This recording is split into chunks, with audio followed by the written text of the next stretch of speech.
اور اسی نے سورج اور چاند اور ستاروں کو پیدا کیا، سب اس کے حکم کے مطابق کام میں لگے ہوئے ہیں۔ دیکھو سب مخلوق بھی اسی کی ہے اور حکم بھی اسی کا ہے۔ اللہ رب العالمین بڑی برکت والا ہے۔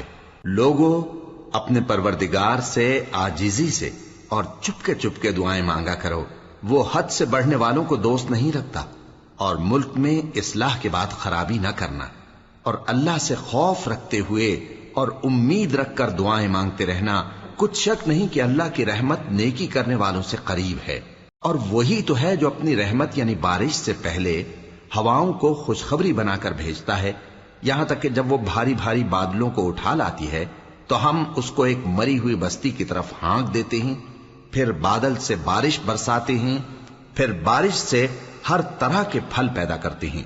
اسی طرح ہم مردوں کو زمین سے زندہ کر کے باہر نکالیں گے۔